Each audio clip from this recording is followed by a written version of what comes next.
നമസ്കാരം. വനമാലിയിലേക്ക് ഏവർക്കും സ്വാഗതം. ശ്രീമദ് ഭഗവത്ഗീതയിലെ സാഖ്യയോഗം എന്ന 2-ാമത്തെ അധ്യായത്തിലെ 64 ശ്ലോകങ്ങളാണ് നമ്മൾ ഇതുവരെ വായിച്ച് അർത്ഥം പറഞ്ഞത്. ഇന്ന് 65-ാമത്തെ ശ്ലോകം മുതൽക്ക് നമുക്ക് വായിക്കാം. പ്രസാദേ സർവദുഃഖാനാം ഹാനിരസ്യോപജായതേ പ്രസന്നചേതസോ ഹ്യാശു ബുദ്ധി പര്യവതിഷ്ഠതേ. പ്രസാദേ സർവദുഃഖാനാം ഹാനിരസ്യോപജായതേ പ്രസന്നചേതസോ ഹ്യാശു ബുദ്ധി പര്യവതിഷ്ഠതേ. പ്രസാദേ, പ്രസന്നമായിരിക്കുമ്പോൾ, എന്ത് മനസ്സ് സന്തോഷമായിരിക്കുമ്പോൾ, അസ്യ സർവദുഃഖാനാം, അവന്റെ സകല ദുഃഖങ്ങളും, ഹാനി ഉപജായത്തെ, നാശം സംഭവിക്കുന്നു. ഹി പ്രസന്നചേതസ, എന്തെന്നാൽ പ്രസന്നമായ മനസ്സോടു കൂടിയവന്, ബുദ്ധി ആശു പര്യവതിഷ്ഠതേ, ബുദ്ധി വേഗത്തിൽ സ്ഥിരമായി ഭവിക്കുന്നു. ഇവിടെ പറയുന്നത്, നമ്മുടെ മനസ്സ് എല്ലായ്പ്പോഴും സന്തുഷ്ടമായിട്ടിരിക്കുമ്പോൾ, സന്തോഷിച്ചിരിക്കുമ്പോൾ, അല്ലെങ്കിൽ സംതൃപ്തിയോടുകൂടി ഇരിക്കുമ്പോൾ അവിടേക്ക് ഒരു തരത്തിലുള്ള ദുഃഖവും പ്രവേശിക്കില്ല. ദുഃഖങ്ങൾ എന്ന് പറയുമ്പോൾ ആധ്യാത്മികം, ആധിഭൗതികം, ആധിദൈവികം എന്നൊക്കെയാണ് പറയുക. ഇതില് ഒരു തരത്തിലുള്ള ദുഃഖവും അവിടെ ഉണ്ടാകുന്നില്ല. അതിനൊക്കെ നാശം സംഭവിക്കുന്നു എന്നാണ് പറയുന്നത്. എപ്പോഴാണ് മനസ്സിങ്ങനെ സംതൃപ്തിയോടുകൂടിയും സന്തോഷത്തോടു കൂടിയൊക്കെ ഇരിക്കുക? നമുക്ക് ആത്മനിർവൃതി ഉണ്ടാകുമ്പോഴാണ് നമ്മുടെ മനസ്സ് ഇത്രയും സന്തോഷിക്കുന്നത്. മനസ്സ് ഇങ്ങനെ സന്തോഷിച്ചിരിക്കുമ്പോൾ, അല്ലെങ്കിൽ ബ്രഹ്മാനന്ദത്തിൽ ഇരിക്കുന്ന സമയത്ത് സ്വാഭാവികമായും അവന്റെ ബുദ്ധി ആ ബ്രഹ്മത്തിൽ തന്നെ സ്ഥിതി ചെയ്യും.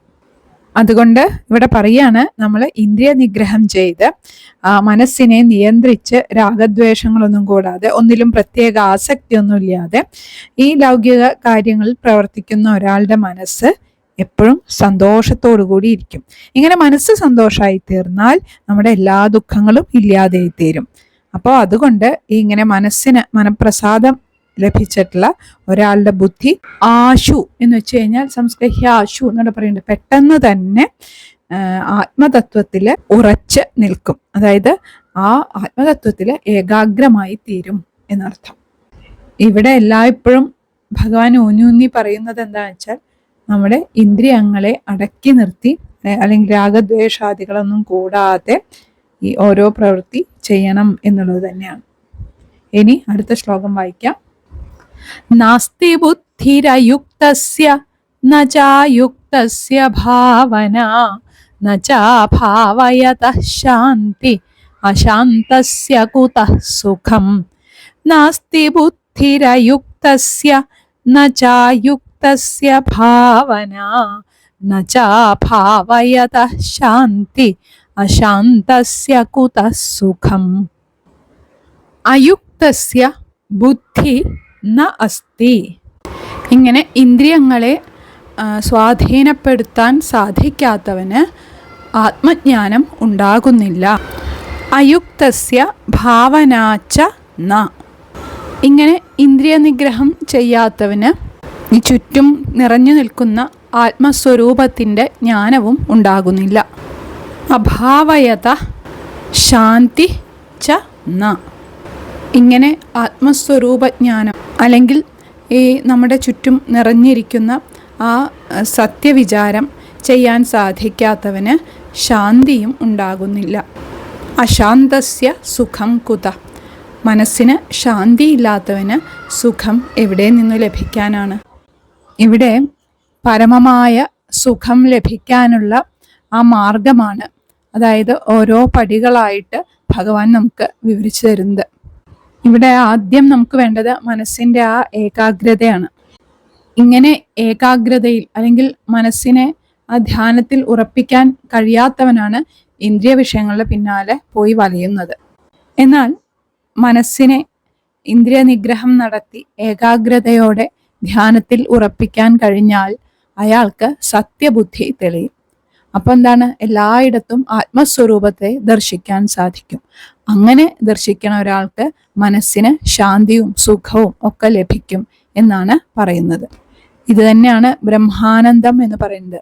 സർവത്ര നിറഞ്ഞു നിൽക്കുന്ന ആ ബ്രഹ്മസത്യം തെളിഞ്ഞ് നമുക്ക് അനുഭവിക്കാൻ സാധിച്ചാൽ നമ്മുടെ മനസ്സിലെ അജ്ഞാനം അല്ലെങ്കിൽ അവിദ്യ മാറും. ഇങ്ങനെ അജ്ഞാനം നീങ്ങിയാൽ, അതായത് എല്ലാം ബ്രഹ്മമാണ് എന്നറിവ് വന്നാൽ ഭേദചിന്ത മാറും മനസ്സിന്. ആ ഭേദചിന്ത മാറിയാൽ തന്നെ മനസ്സ് ശാന്തമായി തീരും. അങ്ങനെ ശാന്തമായ മനസ്സിന് ഏറ്റവും വലിയ സുഖം അനുഭവിക്കാൻ സാധിക്കും. എന്നാൽ മനസ്സിനെ ഏകാഗ്രമായി നിർത്താൻ സാധിക്കാത്ത ഒരാൾക്ക്, ഇന്ദ്രിയ നിഗ്രഹം ചെയ്യാൻ സാധിക്കാത്ത ഒരാളുടെ മനസ്സ് എപ്പോഴും ചഞ്ചലമായിരിക്കും. അപ്പൊ നമ്മൾ ഈ കാണുന്നതൊക്കെ, ഈ പ്രപഞ്ചത്തിൽ കാണുന്നതെല്ലാം സത്യമാണ് എന്നുള്ള തോന്നൽ വരും. അതിനെയാണ് അജ്ഞാനം അല്ലെങ്കിൽ അവിദ്യ എന്നൊക്കെ പറയുന്നത്. എന്നിട്ടോ അത് ലഭിക്കാനായിട്ട്, അത് ലഭിച്ചാൽ സുഖം ഉണ്ടാവും എന്നുള്ള തോന്നൽ കൊണ്ട് അതിനു വേണ്ടിയിട്ടുള്ള പരക്കം പാച്ചിലായി. അതുകൊണ്ട് മനസ്സിന് ഒരിക്കലും സമാധാനം ലഭിക്കൂല. ആ സുഖത്തിന് പകരം പിന്നെ എന്താ ലഭിക്കുക? ആ ദുഃഖമായിരിക്കും, ആകെ നിരാശയായിരിക്കും. അതൊക്കെയാണ് ഫലം. ഇങ്ങനെ വിഷയങ്ങളിൽപ്പെട്ട് ഉഴലുന്ന മനസ്സുള്ളവർക്ക് ഒരിക്കലും ശാന്തിയും സമാധാനമൊന്നും ഉണ്ടാകില്ല. അതുകൊണ്ട് സുഖം ആണ്, പരമമായ സുഖം ആഗ്രഹിക്കുന്ന ഒരാള് നിരന്തരാനുസന്ധാനം കൊണ്ട് അല്ലെങ്കിൽ നിരന്തരമായ അഭ്യാസം കൊണ്ട് ഇന്ദ്രിയങ്ങളെ പൂർണ്ണമായും നിയന്ത്രിച്ച് ആത്മജ്ഞാനം നേടണം എന്നാണ് ഇവിടെ പറയുന്നത്. ഇനി അടുത്ത ശ്ലോകം. ഇന്ദ്രിയാണാം ഹി ചരതാം യന്മനോനുവിധീയതേ തദസ്യ ഹരതി പ്രജ്ഞാം വായുർനാവമിവാംഭസി. ഇന്ദ്രിയാണാം ഹി ചരതാം യന്മനോനുവിധീയതേ തദസ്യ ഹരതി പ്രജ്ഞാം വായുർനാവമിവാംഭസി. ഇന്ദ്രിയജയത്തിന്റെയും മനോജയത്തിന്റെയും പ്രാധാന്യം, ഇതിനെ സ്ഥിതപ്രജ്ഞത നേടാൻ അവയ്ക്കുള്ള പ്രാധാന്യമാണ് ഇനിയത്തെ ശ്ലോകങ്ങളിൽ പറയുന്നത്. ഹി യന്മന ചരതാം ഇന്ദ്രിയാണാം അനുവിധീയതേ. എന്തുകൊണ്ടെന്നാൽ ഏതൊരു മനസ്സാണ് ചരതാം ഇന്ദ്രിയാണാം സഞ്ചരിച്ചു കൊണ്ടിരിക്കുന്ന ഇന്ദ്രിയങ്ങൾക്ക് അനുവിധീയതേ പിന്നാലെ പോകുന്നത്, തത് അത് ആ മനസ്സ് അംഭസി വായു നാവം ഇവ കാറ്റുവഞ്ചി എന്ന പോലെ അസ്യ പ്രജ്ഞാം ഇവന്റെ ബുദ്ധിയെ ഹരതി ഹരിക്കുന്നു, ഇല്ലാതെയാക്കുന്നു. ഇവിടെ പറയുന്നത് എന്താ വെച്ചാൽ, തൻ്റെ ഇന്ദ്രിയങ്ങളുടെ ഇഷ്ടത്തിനനുസരിച്ച് പ്രവർത്തിക്കുന്ന ഒരുവന് ഒരിക്കലും സംസാരമാകുന്ന സാഗരം കടക്കാൻ സാധിക്കില്ല. ഇതിന് എത്ര ഭംഗിയായിട്ടുള്ള ഉദാഹരണമാണ് കൊടുത്തിരിക്കുന്നത് നോക്കൂ. ഈ കടലില് കപ്പലിനെ കാറ്റ് എങ്ങനെയാണ് മാർഗത്തിൽ നിന്ന് തെറ്റിച്ച് നിയന്ത്രണമില്ലാതെ കാറ്റിൽ അലഞ്ഞു തിരിയാൻ ഇടയാവുന്നത്, അതുപോലെ ഇന്ദ്രിയങ്ങളുടെ പ്രേരണ കൊണ്ട് നമ്മളും പ്രവർത്തിക്കാൻ ആരംഭിച്ചാൽ ഈ സംസാരമാകുന്ന സാഗരത്തിലും ലക്ഷ്യം തെറ്റി നമ്മൾ പരബ്രഹ്മപ്രാപ്തി എന്ന മറുകരയിൽ എത്തിച്ചേരില്ല. നമ്മൾ ഒരു ജലാശയത്തിൽ തോണി ഉപയോഗിക്കുന്നത് മറുകര എത്താനാണ്. അപ്പോൾ ആ തോണിക്കാരൻ നല്ലപോലെ നയിച്ചാൽ മാത്രമേ നമ്മൾ മറുകരയ്ക്ക് എത്തുള്ളൂ. അത് കാറ്റിൽ എങ്ങനെയെങ്കിലും പോയിക്കോട്ടെ എന്ന് വിചാരിച്ചാൽ നമ്മൾ ലക്ഷ്യസ്ഥാനത്ത് എത്തില്ല. വഴിയിലുള്ള വല്ല ചുഴിയിലൊക്കെ പെട്ട് ചിലപ്പോൾ നശിക്കും ചെയ്യും. അതുപോലെ നമ്മുടെ ഈ സംസാര സാഗരത്തിന്റെ മറുകര എന്ന് പറയുന്ന ബ്രഹ്മജ്ഞാനത്തിന് വേണ്ടിയിട്ടാണ് മനസ്സ് എന്ന വഞ്ചിക്കാരനെ നൽകിയിരിക്കുന്നത്. ഇന്ദ്രിയാനുഭവങ്ങളെ കാറ്റായി കണക്കാക്കാം. അപ്പോൾ മനസ്സാകുന്ന ആ വഞ്ചിക്കാരൻ വഞ്ചിയാകുന്ന ബുദ്ധിയെ കാറ്റാകുന്ന ഇന്ദ്രിയങ്ങളുടെ പ്രേരണയിൽപ്പെട്ട് ഉഴലാതെ നിയന്ത്രിക്കണം. അല്ലാതെ മനസ്സിനെ ഇന്ദ്രിയങ്ങൾക്ക് വിധേയമാക്കി തീർക്കുകയല്ല ചെയ്യേണ്ടത്. ഇങ്ങനെ പൂർണ്ണമായുള്ള ഇന്ദ്രിയ ജയം, ജിതേന്ദ്രിയത്വം എന്നൊക്കെ പറയാം. അതുതന്നെയാണ് സ്ഥിതപ്രജ്ഞതയുടെ പ്രധാന ലക്ഷണം എന്ന് ഒന്നുകൂടി ഉറപ്പിക്കുകയാണ് ഈ ശ്ലോകത്തിലൂടെ. അടുത്ത ശ്ലോകങ്ങൾ ഇനി നമുക്ക് അടുത്ത ദിവസം വായിക്കാം. എല്ലാവർക്കും നല്ലത് മാത്രം വരട്ടെ എന്ന പ്രാർത്ഥനയോടെ